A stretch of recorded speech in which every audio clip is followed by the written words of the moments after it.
রাখি বন্ধন উৎসবের দিন তৃণমূল ছাত্র পরিষদ নামে গাছ রক্ষা অভিযানে এদিন গাছে লাগানো পেরেক দেওয়া হোর্ডিং পোস্টার তুলে দেওয়া হলো এবং পরিয়ে দেওয়া হলো মুখ্যমন্ত্রীর ছবি দেওয়া রঙিন রাখি।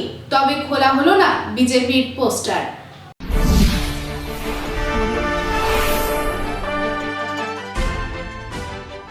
রাখির দিনে মলানদিঘির জঙ্গলে তৃণমূলের কর্মসূচি তীরের মতো বিঁধল বিজেপির বুকে।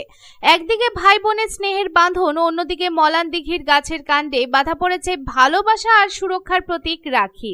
তৃণমূল ছাত্র পরিষদের ছাত্র যুবরা সকলে গাছ বাঁচানোর মিশনে নেমে পড়ল। গাছের গায়ে পেরেক বিদ্ধ করে টাঙানো রাজনৈতিক পোস্টার, ব্যানার, পতাকা ও হোর্ডিং একে একে খুলে ফেললেন তারা। তৃণমূল বা অন্য যে কোনো দলের হোক, সব খুলে দেওয়া হচ্ছে। তবে বিজেপির দলীয় পতাকা ও প্রধানমন্ত্রী নরেন্দ্র মোদীর ছবি সহ পোস্টার তারা একেবারেই ছোঁয়নি। এই প্রসঙ্গে অঞ্চল যুব সভাপতি অনন্তরূপ বন্দ্যোপাধ্যায় স্পষ্ট ভাষায় জানিয়েছেন, আমরা গাছে পেরেক মারার বিরোধী, সব দলের পোস্টার খুলছি, কিন্তু বিজেপির পতাকা আর পোস্টার তুলিনি। বার্তা একটাই, ওটা বিজেপির কর্মীরাই নিজের হাতে খুলুক।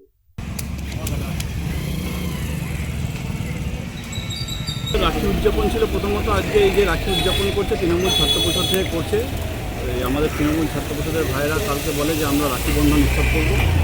হ্যাঁ, খুব ভালো উদ্যোগ, কিন্তু আমার তখন মনে হলো যে আমাদের যে বিস্তীর্ণ ডাকবাংলো থেকে মলানদিঘি সনকা কলেজ পর্যন্ত প্রধানমন্ত্রী নরেন্দ্র মোদী যেদিন এসেছিলেন, সেদিন বিভিন্ন গাছের এজেন্সির মাধ্যমে কিছু লোক গাছে পেরেক দিয়ে পরে পতাকা লাগায় এবং মোদিজির ছবি লাগায়। আপনি দেখতে পাচ্ছেন যে কীভাবে গাছের মধ্যে করে রেখেছে।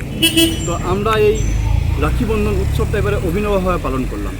আমরা প্রথমেই এই গাছগুলোকে হোর্ডিং মুক্ত করার চেষ্টা করলাম।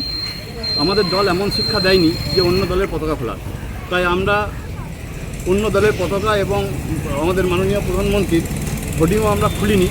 আমি এইখান থেকে আপনাদের মাধ্যমে বার্তা দিচ্ছি বিজেপি দলকে যে দয়া করে এইভাবে গাছের মধ্যে পেরেক দিয়ে পতাকা লাগাবেন না এবং হোর্ডিং লাগাবেন না।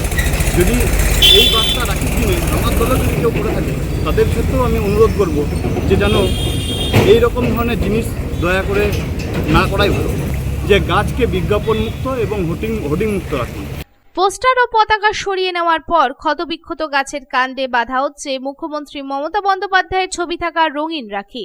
মেয়েরা রাখি বেঁধে গাছকে বলছে, আজ থেকে তুমিও আমাদের ভাই, তোমাকে কেউ কষ্ট দিতে পারবে না। ছাত্র পরিষদের সদস্য শিল্পী কর্মকার বলেন, প্রতিটি রাখি মানে এক একটা প্রাণ বাঁচানো। আজ আমরা গাছের সঙ্গে আজীবন বন্ধুত্বের শপথ নিলাম। আজকে আমরা রাখি বন্ধন উৎসবের মাধ্যমে এই বার্তা দিলাম যে গাছগুলিতে যেন কোনো রকম বিজ্ঞাপন না দেওয়া হয়, ঠিক আছে? তার জন্য আমরা এই বার্তা দিলাম এবং গাছগুলিকে আমরা রাখি পরিয়ে সেই উৎসবটিকে পালন করলাম। এর পরবর্তীতে আমরা আমাদের যে পুলিশ প্রশাসনের দাদারা আছে তাদেরকেও আমরা রাখি পরিয়েছি এবং অন্যান্য যে সমস্ত মানুষজন আজ থাকবে স্থানীয় তাদেরকেও পড়াবো।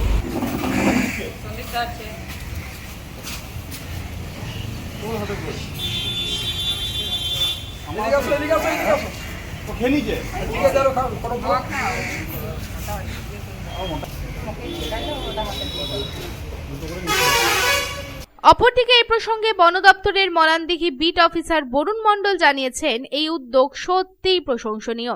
আমরা নিজেরাও গাছে পোস্টার, পতাকা টাঙানো বন্ধে কড়া ব্যবস্থা নেব। পরবর্তীকালে যদি এগুলো হয় আবার কন্টিনিউ চলে, তখন ব্যবস্থা নিতে হবে। আইনত যে ব্যবস্থা নেওয়া যায় আমরা ধরে ধরে বন্ধ করার চেষ্টা করবো। রাস্তাঘাটে যেগুলো আছে ওই ব্যানার ধরে ধরে ফোন করে দেখবো কারা লাগাচ্ছে এগুলো এবং খোলার ব্যবস্থা করবো বন দপ্তর থেকে। আমরা তিন গাছের তো এরকম ক্ষতি হয়ে যাবে, এটা যেটা ক্যান্সারের মধ্যে কাজ করে। এটা মানে একবার ওখানে ক্ষত হয়ে গেলে সেটা পরবর্তীকালে আরও খারাপের দিকেই যায় গাছটা। চেষ্টা করছি এটাকে যতটা রিকভারি করে নেওয়া যায়। দুর্গাপুর থেকে साधन रोजे रिपोर्ट, पब्लिक टाइम्स। स्वास्थ्य की रक्षा और अधिक पौष्टि, एग्रो फ्रेश आटा की रोटी, खुशी परिवार हरदम ताजा टेस्ट, आटा की जगत में एग्रो फ्रेश बेस्ट। संपूर्ण मात्रा में कार्बोहाइड्रेट, प्रोटीन, विटामिन, मिनरल से भरपूर एग्रो फ्रेश आटा मॉडर्न साइंटिफिक टेक्नोलॉजी से बना हेल्दी एग्रो फ्रेश आटा। रोटी, चपाती, पूरी, पराठा, एग्रो फ्रेश आटा। স্বাস্থ্যোজ্জ্বল দেহে সঠিক পুষ্টি, এগ্রো ফ্রেশ আটা রুটি, এগ্রো एग्रो फ्रेश